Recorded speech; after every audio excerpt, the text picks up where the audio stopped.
என்னம்மா பண்ண போறீங்க? இன்னைக்கு கருணைக்கிழங்கு புளிக்குழம்பு பண்ண போறேம்மா. ஓகே. கருணைக்கிழங்க வேக வச்சு வச்சிருக்கீங்க. ஒரு விசில் விட்டா போதும். ஓகே. ஒரு விசில் விட்டு அதை தோலை உரிச்சு இப்படி கட் பண்ணி வச்சிருக்கேன். கொஞ்சம் பெருசு பெருசா கட் பண்ணிக்கணும், ஏன்னா இது கரைஞ்சிரும். அதனால இப்படி பெருசு பெருசா கட் பண்ணி வச்சிருக்கேன். சரியா? அப்புறமா வெங்காயம், சின்ன வெங்காயத்தை தட்டி வச்சிருக்கேன். ஓகேம்மா. பூண்டு தட்டி வச்சிருக்கேன், எல்லாம் ஒவ்வொரு கைப்பிடி அளவு. புளி கரைச்சி வச்சிருக்கேன், ஒரு நெல்லிக்காய் சைஸு. சரியா? அப்புறம் அதில் வந்து இந்த தக்காளியை போட்டு கையிலேயே 2 தக்காளி, மீடியம் சைஸ் தக்காளி 2 போட்டு கையிலேயே பிசைஞ்சிடலாம். கையிலேயே பிணைஞ்சிருவீங்க? ஆமாம், அதான் நல்லா இருக்கும். இதில் ஏற்கனவே நான் வேறு மாதிரி பண்ணியிருப்பேன், இப்படியும் பண்ணலாம். ஓகேம்மா. ஏற்கனவே பண்ணியிருக்கீங்க, அது வேறு ஸ்டைல். எப்பவுமே நான் ஒரே மாதிரி பண்ண மாட்டேன். எதுவும் பொரியல் பண்ணாலும் சரி, எதுவும்னாலும் கொஞ்சம் கொஞ்சம் நானாகவே இல்லை மாற்றிப்பேன். ஏதோ யோசிச்சு போட்டுருவீங்க. இப்படி பண்ணிடலாமே, அன்னைக்கு அப்படி பண்ணமே, அந்த மாதிரி யோசிப்பேன். தக்காளி நல்லா கனிஞ்சு இருக்கணும், என்ன பழுத்த தக்காளியாக வாங்கி பிணைஞ்சு போட்டுக்கணும். கொஞ்சம் காயாக இருந்தாலும் டேஸ்ட் வராது. புளி கொஞ்சம் அதிகம் ஆனாலும் கவலைப்பட வேண்டாம். எந்த குழம்புக்கு புளி அதிகம் ஆனாலும் கொஞ்சோண்டு வெல்லம் போட்டுட்டோன்னு வச்சுக்கேன், அந்த புளியோ ரொம்ப உரப்பு வந்து தெரியாது. இந்த குழம்புக்கு மட்டும் இல்லை, இப்போ நம்ம சாம்பார் வச்சாலும் சரி, வேறு புளிக்குழம்பு எது பண்ணினாலுமே கொஞ்சம் வெல்லம் போட்டுட்டோம்னா புளியோட அந்த புளிப்பு அதிகமாக தெரியறதுன்னா அந்த எடுப்பு குறைஞ்சிரும். ஓகே. தக்காளி கரைச்சிட்டீங்க இல்லையாம்மா? அடுத்தது என்ன பண்ண போகிறீங்க? இதில் வந்து மஞ்சத்தூள் போட்டுக்கிறேன். சரியா? மஞ்சத்தூளுக்கு அடுத்தது சாம்பார் தூள் போட போகிறீங்க. சாம்பார் தூள் தான் இதுக்கு காரமே. அதனால் எத்தனை ஸ்பூன்? 4. இதில் 4 ஸ்பூன் கோபுரமாக போட்டிருக்கேன். இவங்க பெரிய ஸ்பூனில், டேபிள் ஸ்பூனில் 2 போட்டுக்கலாம், இல்லை உங்கள் காரத்துக்கு ஏற்ற மாதிரி போட்டுக்கலாம். குழம்பு கெட்டி ஆகிறதுக்காக தான் கொத்தமல்லி போடுறேன். குழம்பு கெட்டியாகிறதுக்காக? ஆமாம், கொத்தமல்லி தூள் 1 ஸ்பூன் போடுறேன். ஓகே. இல்லை, ஒரு அரை போட்டு 1.5 ஸ்பூன், இவங்க 1 டேபிள் ஸ்பூன் போட்டுக்கலாம். இந்த மாதிரி ஸ்பூனில் கோபுரமாக 2-3 ஸ்பூன் போட்டுக்கலாம் குழம்பு தூள். இது 1 ஸ்பூன் போட்டுக்கலாம். ஓகே.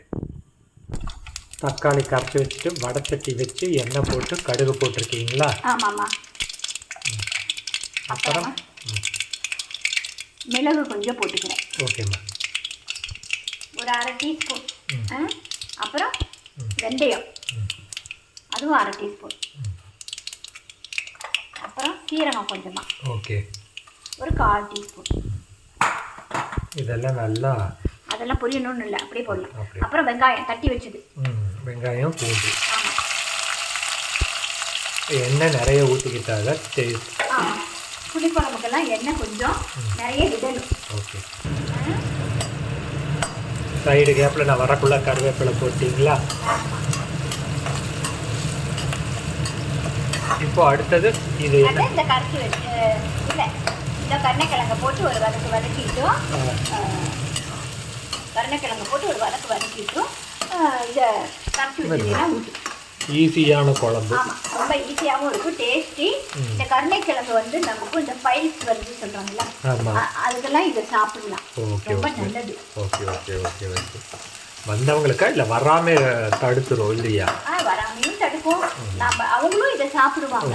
அதோட பாதிப்பு பெருசாக தெரியாமல் இருக்கு. உப்பு போடணும் கொஞ்சமாக, நான் காணும்னு வச்சுட்டு இருந்தேன். சரி சரி சரி சரி. இப்போவே உப்பு போட்டுறணும். கொஞ்சமாக போட்டிருக்கேன். ஓகே. குற்று நோடிடுறேன். இப்போ இது நல்லா ஓரளவு வதங்கினதுக்கப்புறம் நல்லாவே வதங்கியிருக்கு. ஓகே. எனக்கு தான் என்ன நிறைய இருக்கு அலர்ஜி. எல்லாத்துக்குமா விடுறோம், கொஞ்சம் கொஞ்சம் இந்த மாதிரி குழம்புக்கெல்லாம் கொஞ்சம் அதிகமாக விட்டாங்க நல்லாயிருக்கும். பாரு,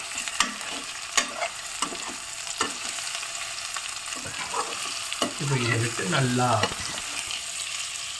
இது பண்ணணும். இதை சாப்பிட்டா எல்லாம் அரிக்கும் வாயின்னு எல்லாம் சொல்லுவாங்க. அரிக்காது. சேனைக்கிழங்கு இது எல்லாத்தையும் அப்படிதான் சொல்லுவாங்க. அதெல்லாம் முந்தி இப்போது இது அரிக்கிறதும் இல்லை, கை நறுக்குனாலே சேனைக்கிழங்கு இருக்கு இல்லையா, அதெல்லாம் அரிக்கும்பாங்க. இப்போல்லாம் அந்த மாதிரி ஒன்றும் அரிக்கிறது இல்லை, எல்லாம் ஹைப்ரிட் ஆகி போச்சு. இதோ இப்போ நம்ம கரைச்சி வச்சுருக்கோம்ல, எல்லாம் பொடி போட்டு அதை வந்து விடலாம். ஓகே, விடுங்க. அப்படியே விட்டுற வேண்டியது. ஆமாம். வாவ். ஸோ கரைச்சி வச்சதை விட்டுருக்கீங்க. ஆமாம்மா, கொஞ்சம் தண்ணியை விட்டுருக்கேன். ஓகேம்மா. அப்புறம் கொஞ்சம் உப்பை போட்டுட்டு மூடி வைக்கலாம். கொஞ்சம் நேரம் மூடி வைக்கணும். ஆமாம், கொதிக்கணும்ல. உப்பு அப்புறம் பார்த்துக்கலாம், ரொம்ப போடக்கூடாதுல்ல. இப்போ மூடி வச்சிருவீங்க. ஆமாம், கொஞ்சம் எண்ணெய் பிரிஞ்சு வரணும். ஓகேம்மா. எண்ணெய் பிரிஞ்சு வந்துருச்சு பாரு, ரெடி ஆயிடுச்சு. ஆமாம்மா, நல்லா இருக்கு. இதுதான் கருணைக்கிழங்கு புளிக்குழம்பு. கருணைக்கிழங்கு புளிக்குழம்பு ரெடி. ரெடி. சூப்பர். இது அப்படியே கொஞ்சம் கொஞ்சமாக சாதத்துக்கு விட்டு பிணைஞ்சு சூடாக சாப்பிட்டா நல்லா இருக்கும். பொங்கலுக்கு விட்டுக்கலாம், இட்லி, தோசை, சப்பாத்தி எல்லாத்துக்குமே இது நல்லா இருக்கும். ஓகே, கருணைக்கிழங்கு குழம்பு ரெடியாக இருக்குமா? நார்ச்சத்து நிறைஞ்சது. டயட்டுக்கு வெயிட் லாஸ் பண்ணுறவங்கெல்லாம் இதை சாப்பிடலாம். பைல்ஸ் இருக்கிறவங்க அதோட பிரச்சனை வராமல் இருக்கவும் இதை சாப்பிடலாம். ஸோ இதே மாதிரி செஞ்சு பாருங்கள். செஞ்சு பார்த்துட்டு கமெண்ட் பண்ணுங்க. நம்ம சேனலை மறக்காம தயவு செஞ்சு சப்ஸ்கிரைப் பண்ணுங்க.